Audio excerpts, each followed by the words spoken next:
computer. So you have joined us in Perfect Connections during MNAFEE.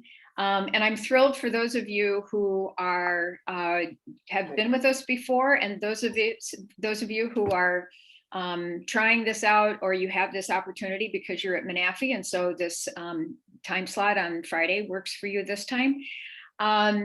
We are pretty much just going to do what we do every Friday. And what I'm going to do is we're going to see how many folks we have. Let's see, we've got 5.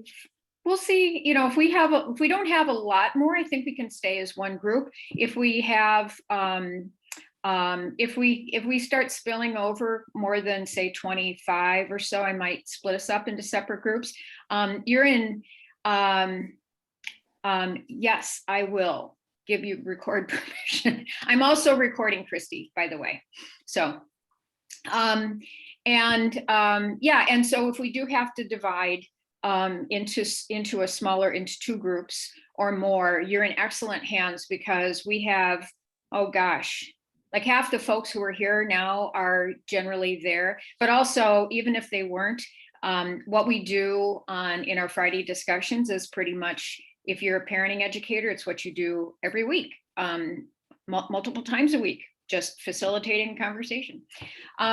So because I wasn't sure how many folks would be here, I do have a couple slides about what Perfect Connections is. And so I'll offer those to you.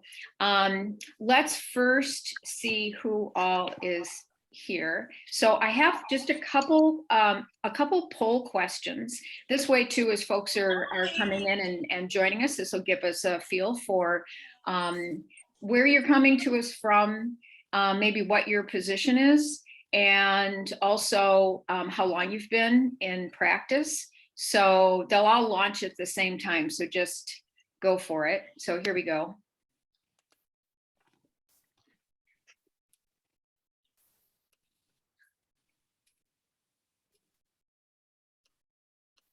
Hi, Renee, it's Kendra. Can I order some lunch?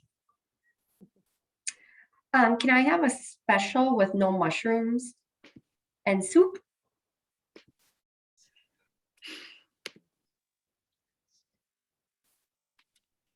Oh, there we go. Okay. Yes, I am.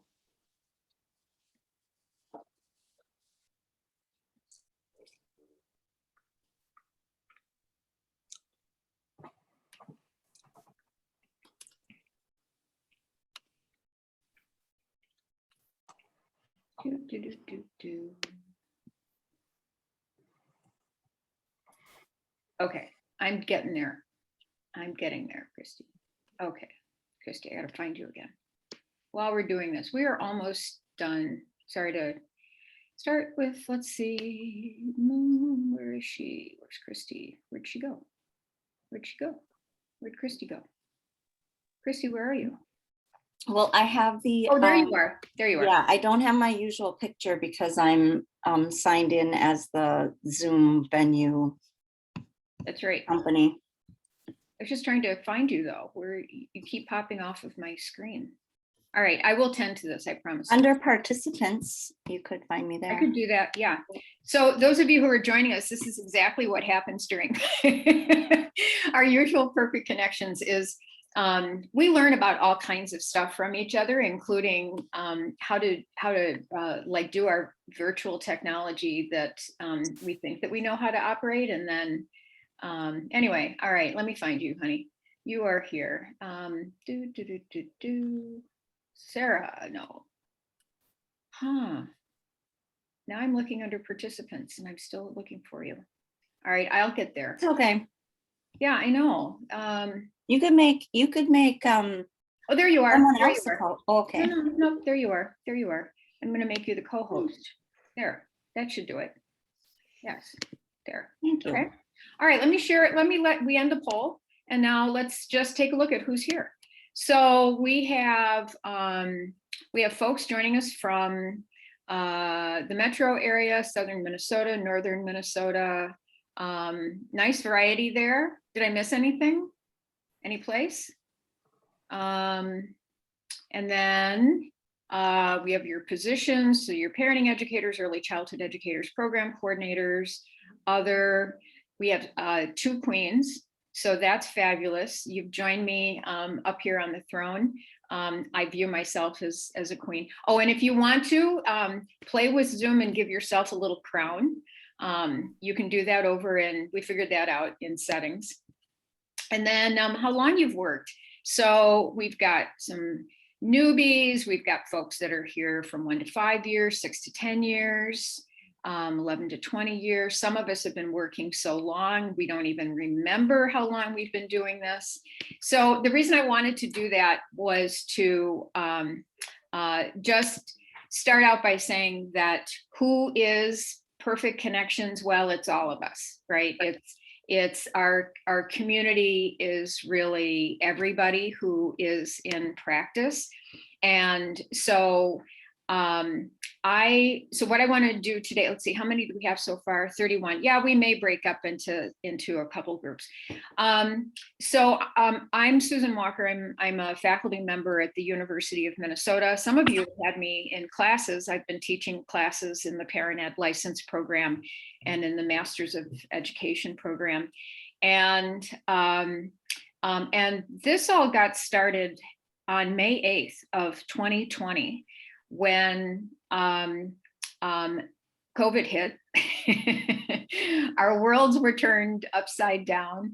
And for me too, while I don't teach at the community level at this time, I certainly am an active educator in higher education, and I teach online, but I teach in the classroom.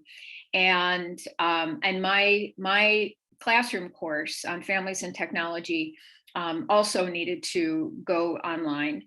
And I happen to, in technology integration in education and parenting education specifically is kind of what I do. And what I was observing was kind of little calls out in the wilderness from parenting and early educators last spring. And I thought, well, you know what, let's just meet. Let's just have a conversation and see how we can help each other. And so we did that May 8th of last year. And we've been doing that every week. And sometimes more than that. We started over the summertime, or I think in the spring, we were meeting twice a week, different times to accommodate different schedules.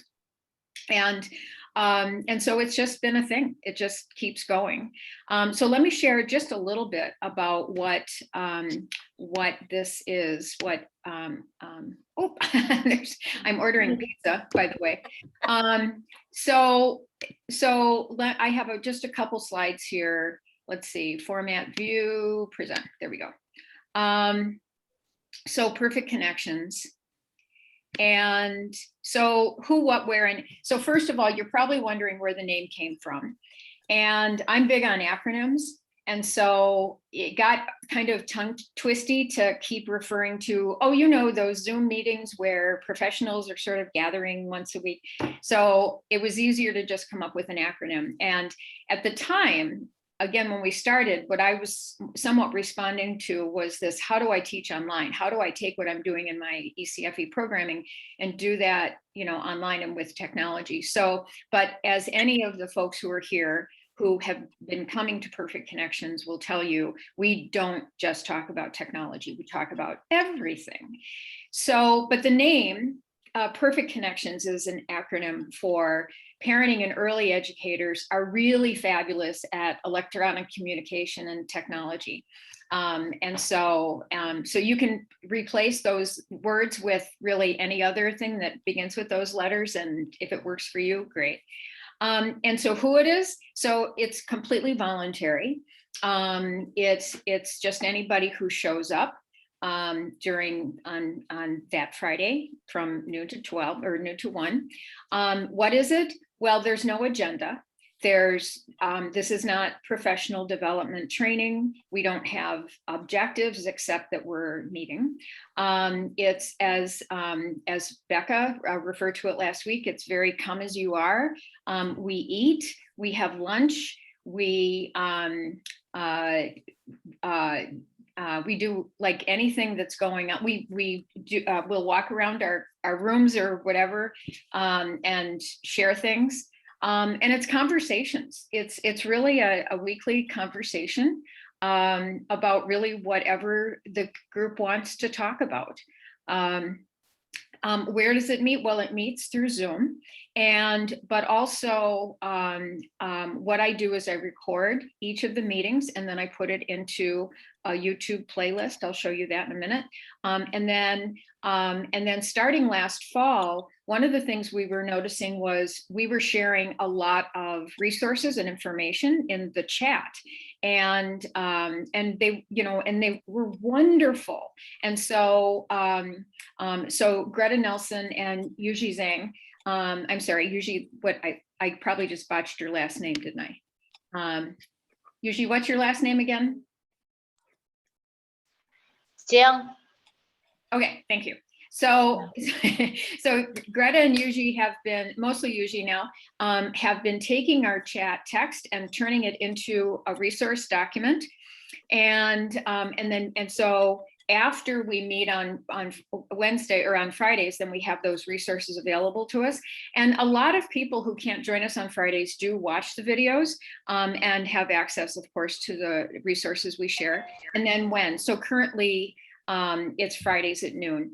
And so a couple of things I just want to share is that even though we're meeting Fridays at noon, we meet at Zoom and it's kind of whoever shows up at that time. Really, this idea is it's not unique, right? So if I would just encourage you, hold conversations with professionals, like in your communities, at your regional meetings. If this time doesn't work for you, start a Perfect Connections meeting at another time, right? So this just happens to be our little structure that we have. We might change the times, but the main thing, and I'm going to just share a little bit about that, is about community and about having a professional community. Before I move ahead, I'm going to stop sharing because I want to see everybody's faces again. And there we go. So for those of you who have been coming to Perfect Connections, let me come back to the what. What else is it to you? What is our meetings, our conversations? What is it to you? And I can see a whole bunch of you that have been joining us. Sarah, Christy, Julia, Lorraine, Melissa, Shelley, Julie, Joy, Sarah. Cinnamon? What is Perfect Connections to you?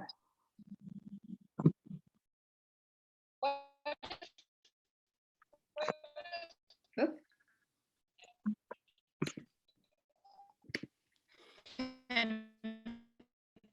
Can I say, for me, from Lowell, Southern Minnesota, with one other parent educator in our district, not many around us. My internet is unstable. Hopefully you can hear me. For me, it's having that connection with the other professionals that I don't get normally. I think I'm cutting out a lot. Am I cutting out a lot? Yeah. Can you hear me? Yeah, fortunately, I don't know if you guys can hear me. transcript's picking you up. So, can you guys hear me? no, Yes? Melissa, we can't hear you very well, but the Okay. transcript, Sorry. the live transcript Okay. is picking up your words. So yeah, it's just a great connection for me because I don't.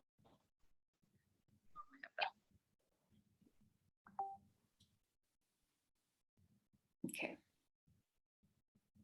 So so for Melissa being, Melissa's in Albert Lee, and she was just mentioning that was a great way to connect when she's kind of out of a more populated area. Others, what has coming to Perfect Connections meant to you? I feel I can add on that same thing, because I feel like when we're working in our teams, in our buildings, we get in these little bubbles. And then when COVID hit, we didn't know what to do. And And then it started, when I started, it was like, nice to know other people were feeling the same way. And then just the ideas and the camaraderie that came from it was really helpful. It got me excited about trying different things and knowing that other people were struggling but trying, and it was really cool. So that's what's kept me coming. Thank you, Julia. Anyone else? I think for me, it's something that you could depend on. It was going to be there every Friday, where this last year has just kind of been so crazy that I knew every Friday at noon I would come here and everybody would be here. So. Good. Thank you, Shelley.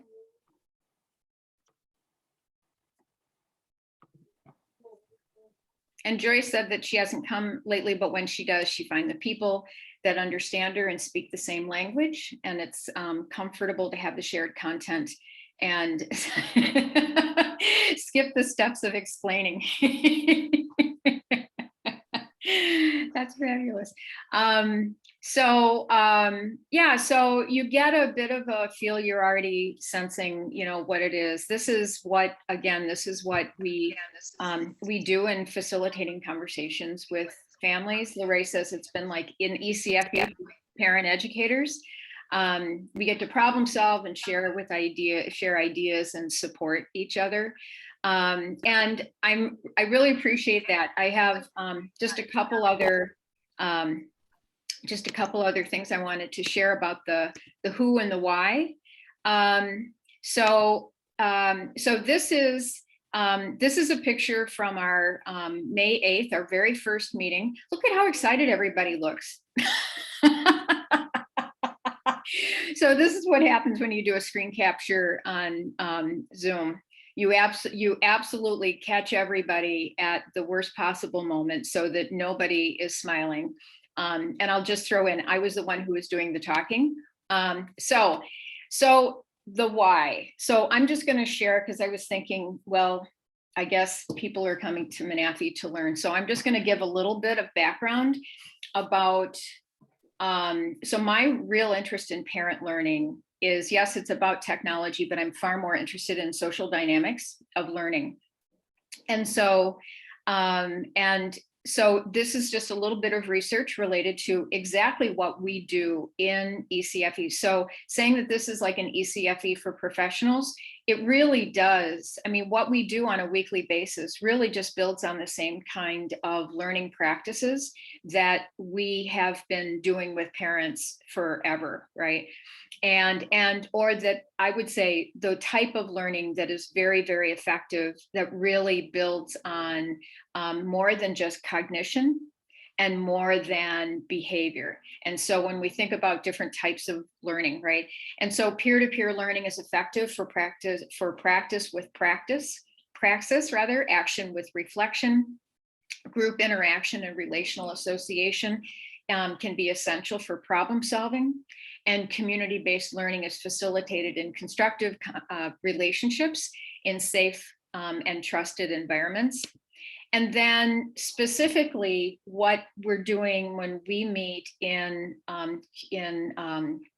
Perfect Connections is, and it's been a thrill for me, I have to say, because while I am at the university level and work with practitioners, I haven't been able to be part of or facilitate or start a dedicated community of practice. And when I know in my heart, and I know in the research how valuable it is to parenting and early educators. So we've had that opportunity this year. And so this is just some research about communities of practice. This is a book. This is a book by Etienne Wenger, who with Love has a situated learning, but specifically looks at community of practice. And there are dimensions of community of practice in terms of having a shared domain, having a shared practice, and having relationships and mutual engagement as a community. I have not studied community of practice with parenting educators, but I have studied it with parents and with parents who come to ECFE. And again, I can say that what I observe happens during our weekly perfect connection meetings very much is similar to what I have seen in my own research with parents. And again, what you all observe on a weekly basis, that learning happens through community, with learning through sharing. How is your day? How is your week gone? You know, what is it like for you? What problems can we help you with? Things like that. Learning through relationships, the familiarity, knowing each other, that sense of connection, the value of the relationships, what having these relationships to other professionals, to other peers really means. And then the context, as Shelley was mentioning, it's a reliable space. You always know that it's going to be there, even if you can't show up, right? It's just like, oh, well, I can also watch the video. Or this is a context of trust. This is a context of openness where I can come with whatever I want to talk about, right? And that's going to be okay. I can come as I am. I don't have to worry. I can turn my camera off if I want to, right? That sense of peace and comfort and trust. And so again, like I said, I was just really excited to be able to, sorry, all of a sudden my there we go. Now I can come back to you. That what we have seen, what I've seen in research, what we know in theory, what you all experience on a weekly basis, we can do that with each other, for each other, right? So anyway, so that's just a little bit about perfect connections and some of the science behind it. And but really the proof is, I think, in people coming back from week to week and sharing. And let's just talk. How big? Oh, we have a few questions. How big is the group? Generally, I don't know. What would you guys say? I would say, I don't know, probably 12 to 20. Because ugly means Okay. people can tell the difference. Oh, thank you, Sarah. Yeah. When they're working. And yep, thank you. Oh, there's Watching a yep. movie and Okay. all the CGI. There we go. Oh, where do you find the recordings to watch later? I will throw that over in here's the playlist. There you go, right here. Oh, there's Christy. Hang on. Okay, now, we have, before I move ahead, so there's the link to the playlist for the videos. What I want to do, I'm going to ask you to do like a little baby reflection, because I think it will be useful for our conversation. But before I do that, let me just open it up to others who are here. What else would you like to say about our weekly meetings, about what we talk about, or if you have any questions about perfect connections?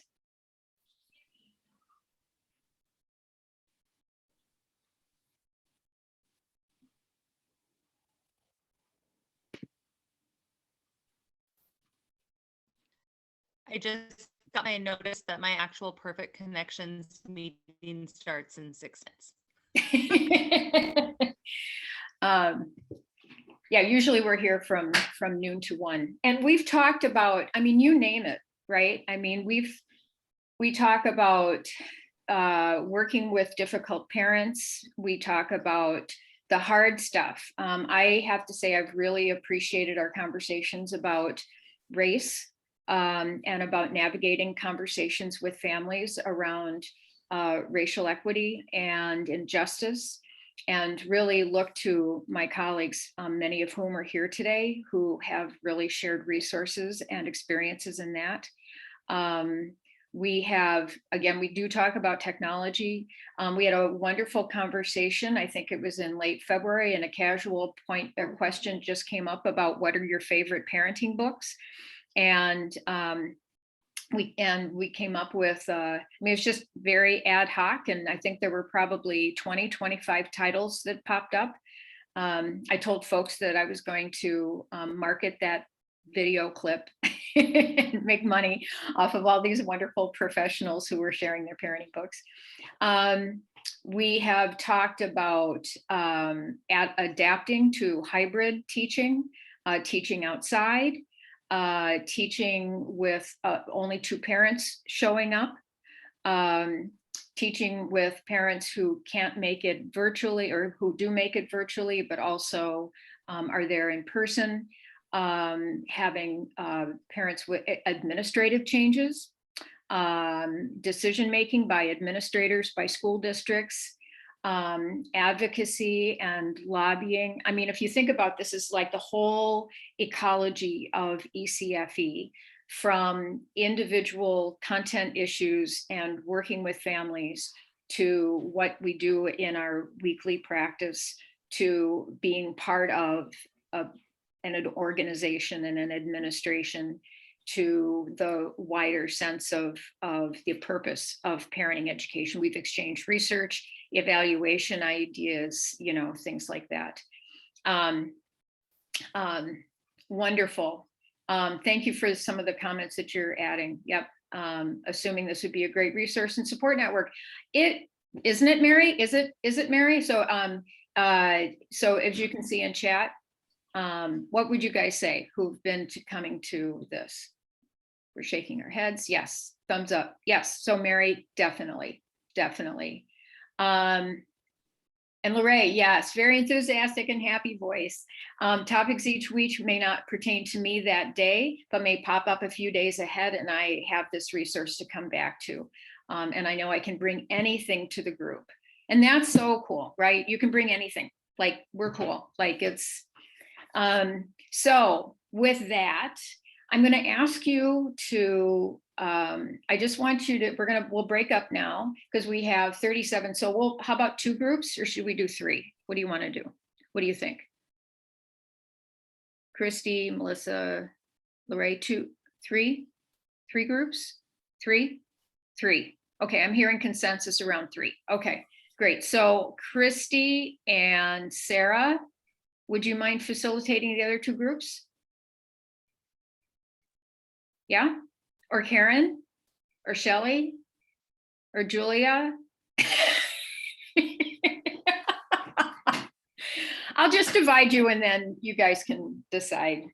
But before we do that, I want you to reflect. You can turn off your cameras if you feel weird about this, leave them on. But just take a moment and reflect on the last week of your practice. What you experienced, what you felt, what you encountered.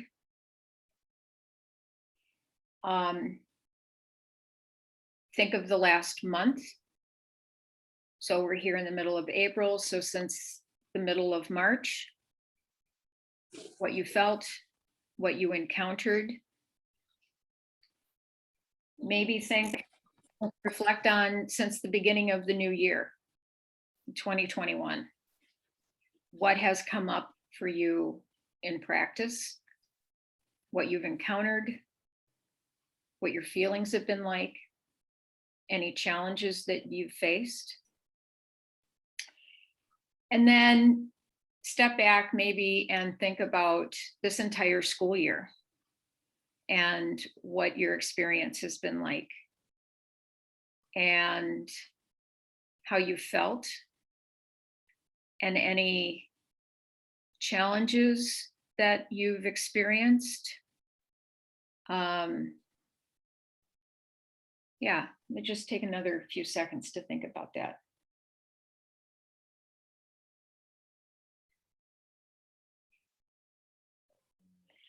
And while I set up the groups, I'd just like you to think then, was there an experience that you had that you just would love to share with your peers? Or did you encounter something, a challenge or a problem that your professional community can help you with? one of the reasons that I asked you at the beginning about how many years you've been working and everything is you can see that regardless of who you are, who you're with in your group, we have such a wonderful wealth of diversity and experiences. And think about this, even if you work in a large school district, when do you have this opportunity to talk to other professionals and bring to them your joys and your concerns and let your community help you problem solve? So just ponder that and let me break us into a few groups here. So we'll do 3 and we will assign automatically. Okay. So we have 11 each, and let's see. So I just want to see how everybody who is distributed here. And okay, Julia right there. Sarah's there. Maybe I'll move Christy over to 3. There we go. Okay.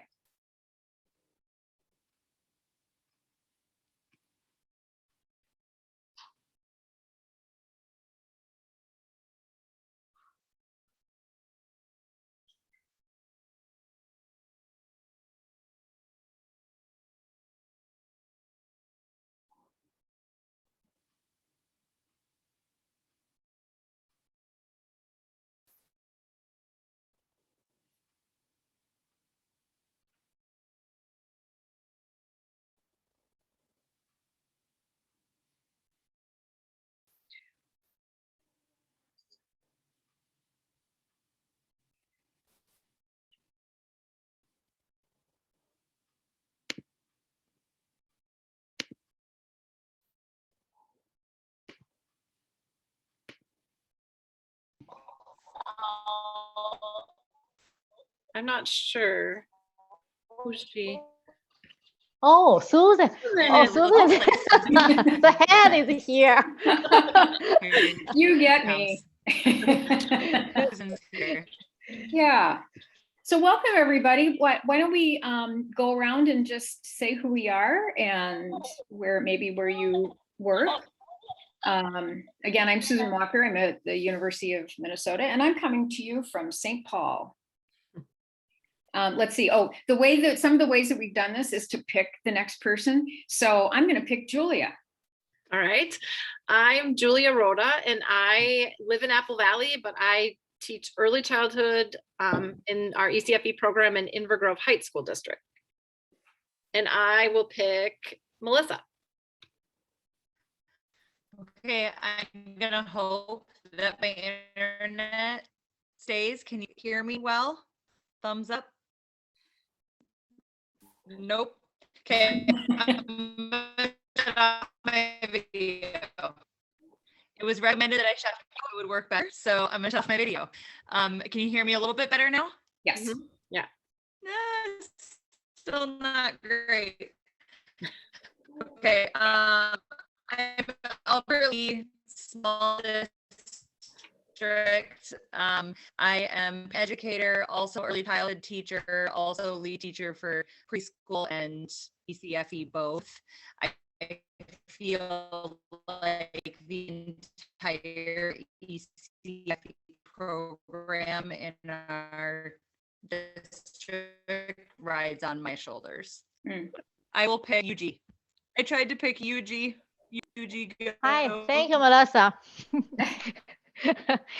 Hi, everyone. My name is Yuji. I graduated from Minnesota. I got a parenting license, and then I moved to Montana last summer. And I'm working on developing a ECFE-alike program in Whitefish, Montana, and with all the strong support from Dr. Susan and all the Perfect Connection team. Thank you. So I'm picking Lucy. Hi, everybody. I'm Lucy Bauer, and I'm coming to you from St. Cloud. I've worked in St. Cloud 742 for about 30 years as a parent educator in our early parent-child programs and in ECFE. And so I'm happy to be here. Lucy, who do you pick? Gotta pay attention. Veronica. Hi, I'm from Rochester, Minnesota. I'm a preschool teacher and I also teach early childhood family education classes as well. So I do both.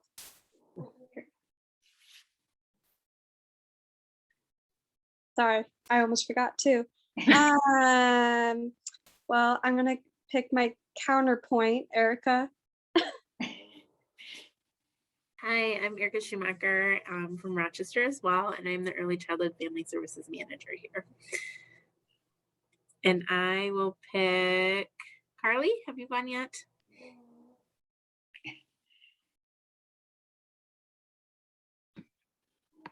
Hi, my name is Gina Radke.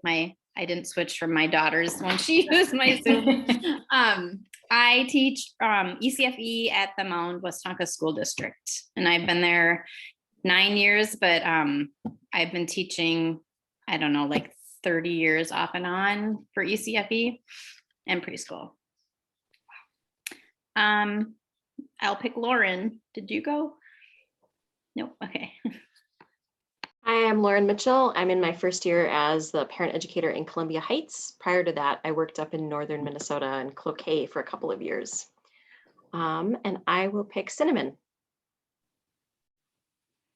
Hi, I'm Cinnamon Tyson. I'm the parent educator in Chisago Lakes, which is just right off of 35 between Forest Lake and Taylor's Falls. And I've been here 7 years with the district, but this is my 3rd year as the parent educator. So let's see, I'm trying to think of who didn't go. Let's see. Who? Hans, yeah, yeah, is it K or can't? Oh. SK? SK, yeah. Yeah, SK, yeah. Oh.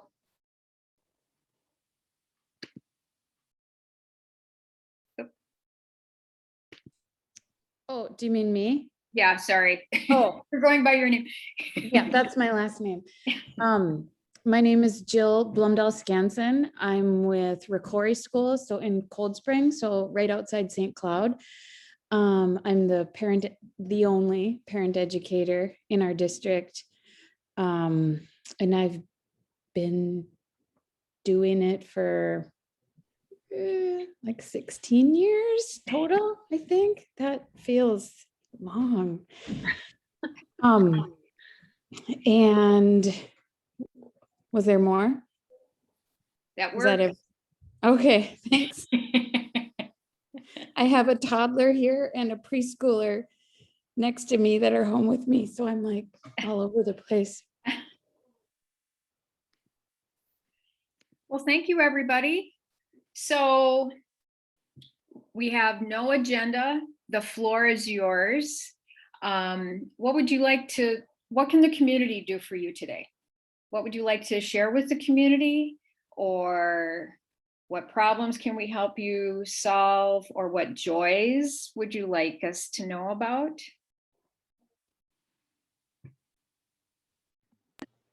So I'll chit chat here real quick. Oh. Melissa, do you want to go first? Okay. I guess a joy is that we're back full in person, and we have been since February 8th. And yeah, finally, we're so excited. And our classes started out good in September. We really dwindled when we went to hybrid and long distance learning. And now as of April 1st, we are full, completely full. And our registration for next year is completely full for preschool. ECFE is getting there, but we're pretty excited. So yay, yay, back to normalcy, I hope. So I actually have kind of the opposite situation going on. Can you guys hear me, or should I type it? You can hear me? Okay. So we have gone back. I've been doing virtual classes, parent ed only, and I've had great numbers of people signing up. and like one person showing up. And now I'm back to, even when I have the one person, we follow through with the class, I get fantastic feedback. And now this spring, I've only had 1 to 3 people signing up per class. And none of our in-person classes ran except for our evening class. None of them, not one. And I know we'd already had very low numbers here because we've had this not great word of mouth for our babies that are now born in a different town. So making those connections has been very, very difficult for us. So I guess I would love some ideas of advertising besides word of mouth, because I don't have a lot of mouths out there talking about it right now. So that's really my concern right now, is I really feel like this whole program is more on my shoulders and how to keep it running and how to keep fighting for the worth in it when the community isn't showing up. So thank you, Susan.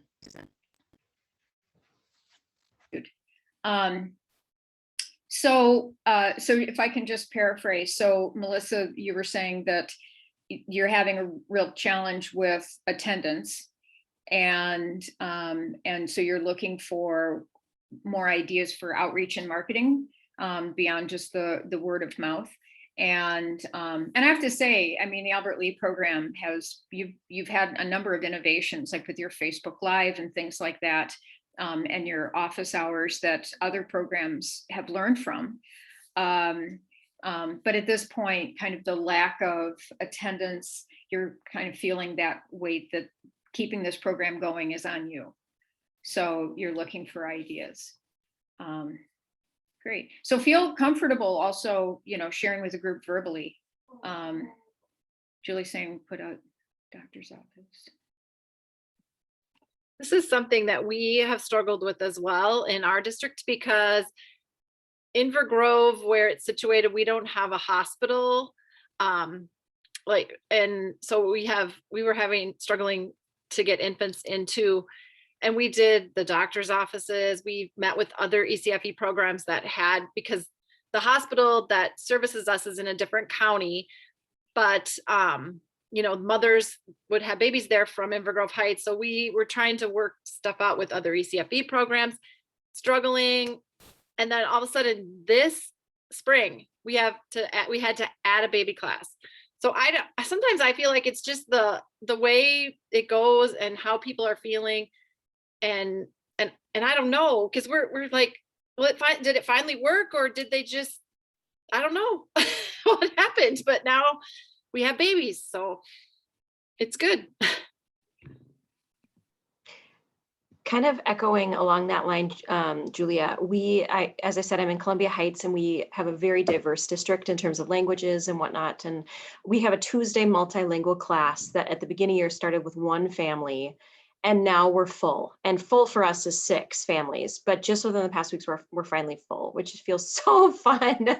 And it just kind of like came out of nowhere. And for us, it was just, I think, once we got 1 family who was excited, then they told their sister, and then, so kind of what Eric, I believe it's your husband, Jill, was talking about this morning, in terms of kind of that, once you get the once you get the person, then you get the other people. And so we just needed to get the right people. So, but one thing I wanted to, if I can, not to change the subject, but just mention, and then we can go back to, Melissa's question too.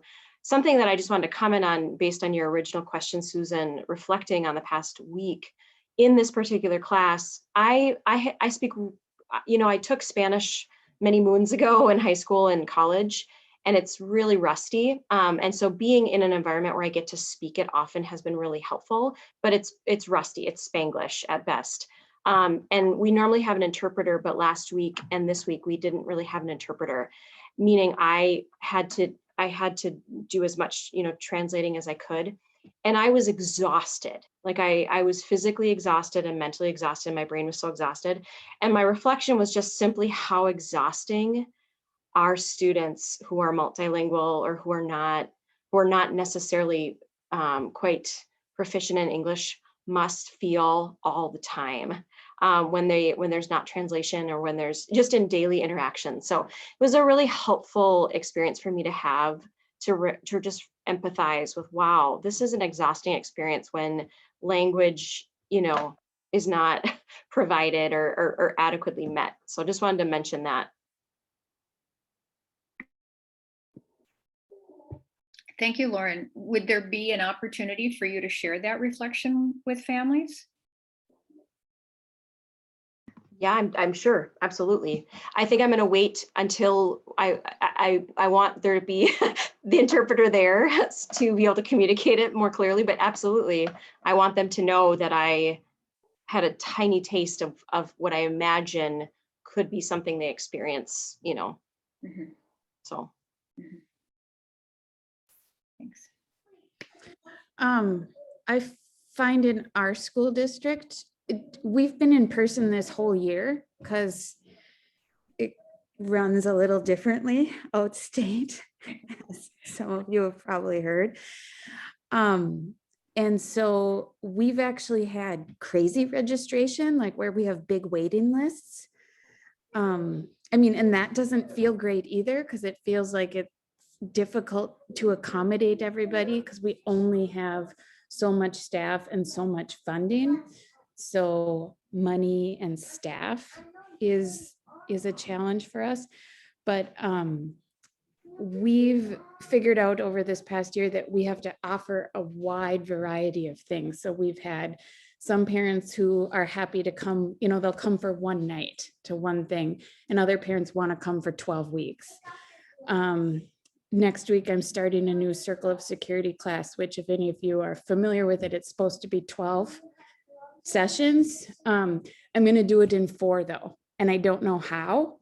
I haven't figured that out yet, but parents, we got a big group of parents who were willing to do 4 weeks. So I'm winging it. We'll see. It'll be fine, right? So I feel like for us, just being really flexible on evenings and different mornings or weekends, which can be hard for staff to be willing to do all of that, but that allows us to cover a wide range of families. Does that make sense? Yeah.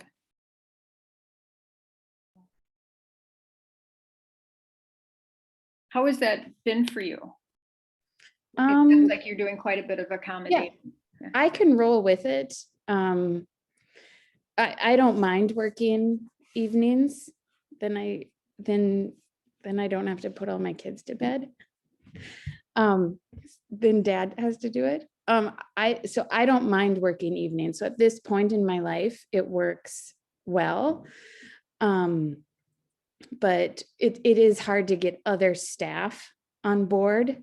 It's hard to find paras, for example, to work in the evening. So we do struggle with that, and we have to get creative. And sometimes we have teenagers that are being paid through community ed to come help and be paras.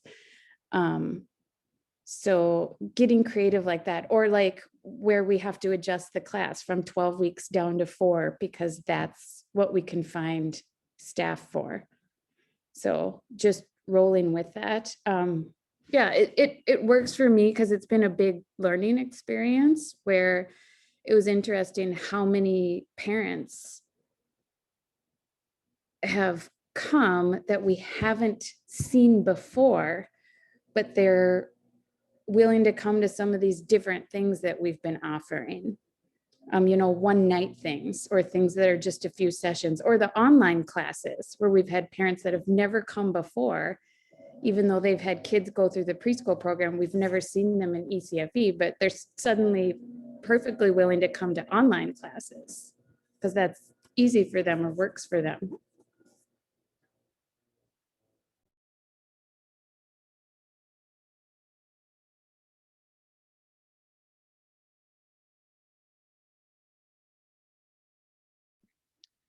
I was thinking about something that we didn't do this year because of COVID, but we've done it for over the past several years, midwinter. And it's a Saturday program that we call Run and Read. And it started out in collaboration with the United Way in this area. And it's a community event that's at our early childhood center. And families with the younger children, usually under about age 7, can come. And we have the run part, obviously is our motor room and our gym.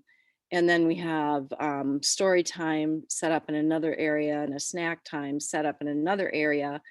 And each child leaves with a book as well.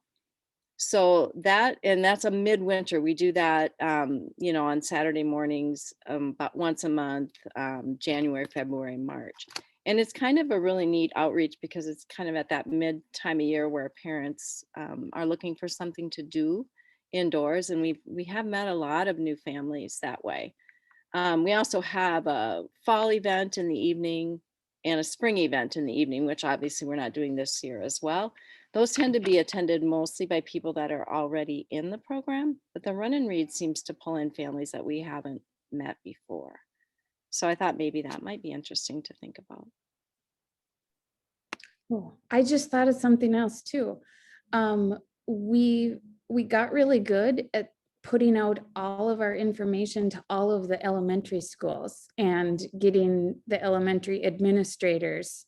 So someone actually talking to them and explaining some of the stuff that we have going on so that when they're talking to all sorts of families, they can make some of those connections for us because we haven't found one yet who's not supportive.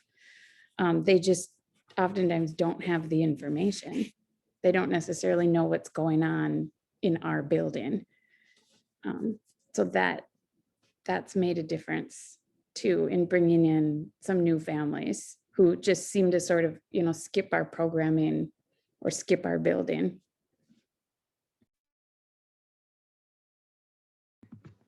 Something that I will say, again, I'm new to my district this year, but COVID in some ways I think has been a helpful reset or will be a helpful reset in that, so Columbia Heights, there's actually 7 official languages, acknowledged in our district.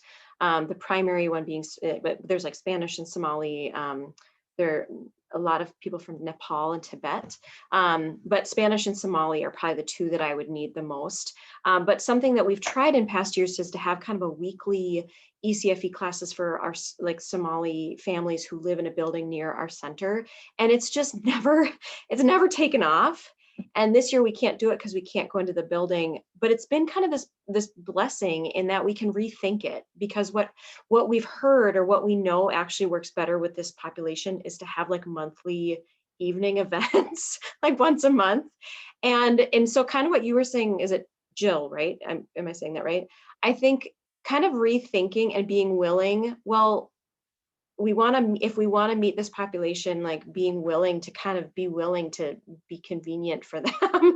And so kind of, because I think just this idea, we're just going to keep doing the same thing we've always done and hope it works out better this next time is just not working. So I'm actually really thankful, because I think as we're planning for next fall, we're having a discussion that looks different than what it was, last year at this time, or 2 years ago at this time, I should say. So again, just kind of reflecting on how challenging COVID has been, but in some ways, as we plan, it has been somewhat helpful too.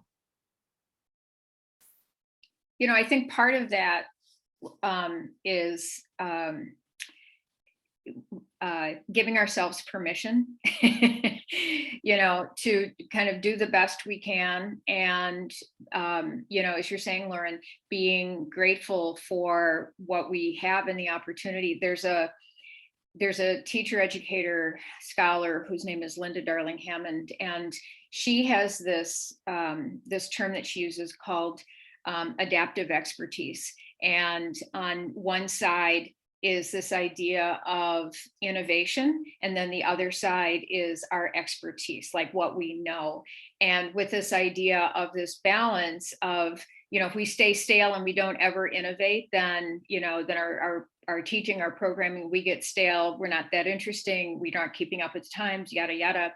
But by gum, we're doing what we've always done, right? But if we're too innovative too quickly, then we kind of feel in disarray. And so, Lauren, I think what you're talking about, is like that it is a blessing because it allows you to have that nice combination of learning innovation, but in a comfortable setting with what feeling grounded with that, and then being able to make continued changes. So yeah, thanks for sharing that. I don't want to get in front of anybody else, but I did want to reflect back. Erica, I think you were the one who had mentioned about the farmers market and in the chat. And I just wanted to ask you if you would share a little bit more about that. Yeah, so we're still waiting to hear from our local farmers market, but they do have where they allow people to apply and kind of like join the event, and as long as what you bring to do as activities is around sustainability and agriculture and food and gardening, which we could in early childhood, we can absolutely bring activities like that even can be done in COVID. And so our advisory council actually put in a request and has volunteered to show up. And we have been creative with staff time from classes that haven't gone well this year. And so we've added some classes into June. We've gone away from offering summer classes, and now we're doing Fridays in June again. So we're moving some of that class time as people are getting a little bit more comfortable going out. And then another piece of that would be if staff were willing to move some of their hours to attend the farmers market for a couple of hours on a Saturday. Just to kind of connect with the community and just kind of have our faces out there so we're a little bit more seen and known. So we're going to give it a whirl. And we didn't commit to every Saturday. We didn't want to eat up everybody's summer, but yeah.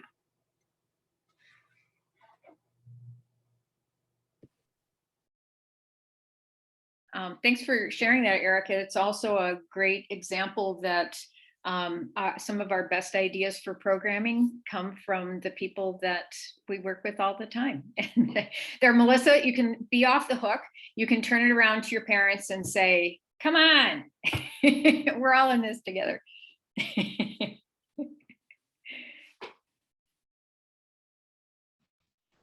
I did just ask a question in the chat. I don't know if you can hear me, but who else is offering beyond preschool for this summer? So we do what's called tour of the parks, and we have a list of all the parks in our area that people can meet up on. They meet up Wednesday mornings from 10 to noon, and a lot of people have attended that. We don't have it staffed or anything. It's just a free thing that they can do, but we send it out to all of our parents. And then I will possibly be running just an open play group in our big gym at our new community center. Probably at the same time Wednesday mornings where they can just come and play. But beyond that, like we and even pre-COVID, we haven't ever run a whole lot of summer programming just because staff doesn't get paid throughout the year and all that, and we don't have full-time staff, and so we just haven't ever offered anything. But because we're so full this year, we're going to extend it through June and we've missed half the year because of COVID. Otherwise, normally, because I am in a smaller district, we haven't run anything. We don't even run preschool in summer. So we are running our class, some classes this summer for the first time. Our advisory council's always done that park where they send out a list of parks that they'll meet at during the summer. But because we got so many babies this spring, we don't want to lose them over the summer. So we are going to do some programming this summer. I think we're going to do a 4-week program and just offer a couple of in-person classes and the park dates, just to try and keep our numbers up and not lose anyone. Great. One other thing, we have a place. It's not the Children's Museum anymore. We're no longer connected to them. It's called Spark in Rochester. And so one thing we'll do is also try and get like a day that's our specific day for there that wouldn't have to be staffed, but that we could advertise to our families as a way to keep families involved in something with just our name attached. So that's another thing we'll plan to do this summer.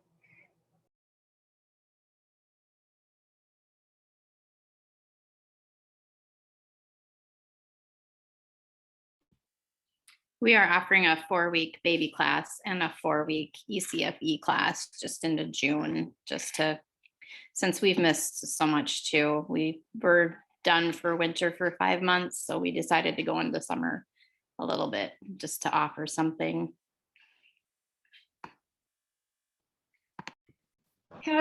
I'm just curious. Oh, I'm sorry. Go ahead.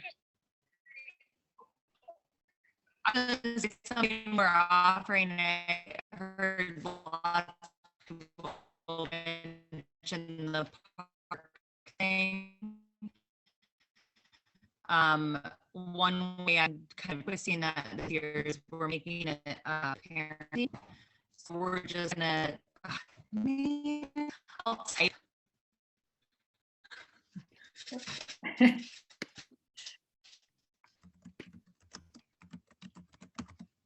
Yeah, that was a little wonky, Melissa. So we'll appreciate whatever you can put in chat. Adding a parenting educator to park play dates, park parenting. Thanks. Sorry about my internet. Yeah. Everybody's technology is perfect except yours. So the park date that everyone has, I'm adding a parent educator. It'll be kind of free for all discussion. Fun. Well, and hopefully our weather will be good for that. Do a lot of you do outside stuff? It seems like through the year, the fall, I know one of the programs, I think it's Eden Prairie, maybe has like a whole like garden nature curriculum that they're doing. And how have you found doing outdoor programming this year?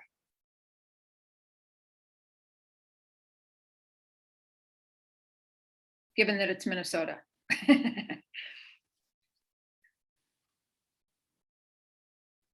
All of our summer classes are outside. Okay. We haven't tried outside, but again, it's staffing issue. And then we were told not to do outside stuff. We would go straight to hybrid or long distance. So we couldn't even attempt to run outside stuff. So it's kind of been a bummer, but I know that a lot of parents have talked about it just because they wanted to be back to ECFE and back to some normalcy. We just weren't able to do it. But I think it's from this group. I like the comment, there's no bad clothes, only bad weather, there's no bad weather, only bad clothing. And so I really share that with parents because, we've had beautiful rain for the last week. And I said, go outside, you guys, who cares? It's, at least it's not snow, go outside and have fun. And I keep telling them there's no bad weather, only bad clothing. So, yeah.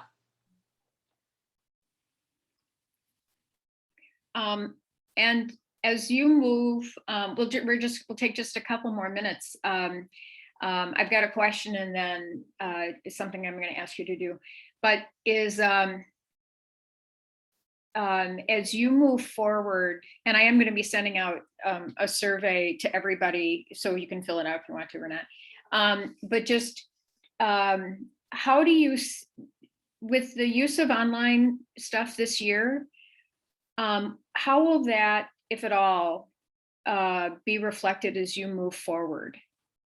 Will you integrate technology more? Will you have more virtual classes? Will you use technology, say, more for outreach? You'll just go back to using it however you used before. I'm just curious how your programming might change as you move forward after this year of virtual experiences. We had one class that was really successful that went virtual, and we called it kind of like a kit class. So you pick up a kit of activities that last over 2 weeks, and then you join for like a 30-minute circle time, one day each of those 2 weeks. So that's a class that will continue, and it didn't involve any parent education. It was just an EC-led class, and so it's after the very first one, they all just signed up for the rest of the school year. And so that'll be something we'll continue into next year. It seemed to work well for families. Great, thank you. Yeah, and we will probably keep our virtual night classes because we were able to offer more of them, and more of the entire family would be able to attend.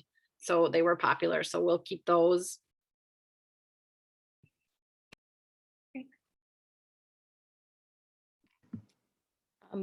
There are two virtual book clubs running in St. Cloud right now that have been really popular. We had tried book club classes before in person, and they had had maybe small enrollment, but the virtual book clubs have really taken off. So I'm thinking that teachers want to continue those, depending on what the administrative schedule will allow. And Circle Security has gone well, being a virtual offering. So hoping maybe that might continue if we have the enrollment. Also, our one-to-one folks have commenting that they do like the opportunity to have virtual home visits. And so wondering if that might continue in some way, maybe just in some situations or so forth. So the pieces that have been working, yeah, I think we'd like to keep them if we're allowed administratively. Yeah. Interesting, thank you. Yeah. I think that I for sure plan on keeping the virtual home visits, because last fall when it flipped to that,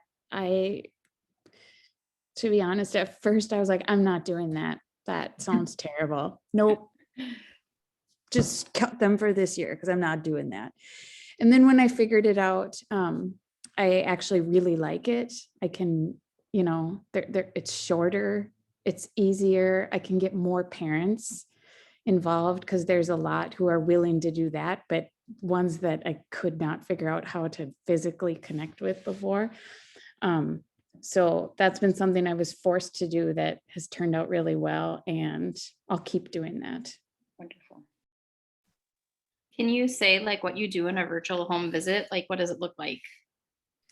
I keep them really open. So parents usually have some, specific concerns that have, they can be really serious or really general. I just did one the other night where the parents were concerned about their child having a lot of like fears at night and bedtime. And this was new and sudden. So it was really nice because when we met virtually, both mom and dad were there then. We talked through things. Then I sent them a bunch of resources over email, and then we got to check back in a couple days later, and it was easy to do that. So then really I'm only having to put in half an hour as compared to setting something up, driving somewhere, all of that. It's cheaper for the program too. Thanks. Unmute, there we go. I'm gonna close out our room now, and we'll rejoin the whole group so we can have some closure with the full group. Thank you all so much. I hope this was useful to you. I'll be putting the link to the playlist. I did record this session, so please let me know if you have any problems with this, because this will be the group one that will be shared in the Perfect Connections videos. But yeah, again, thank you so much. This is what we do. This is what happens. This is the magic that happens every Friday. Yeah, so thank you everybody, and I'll see you back in the big room.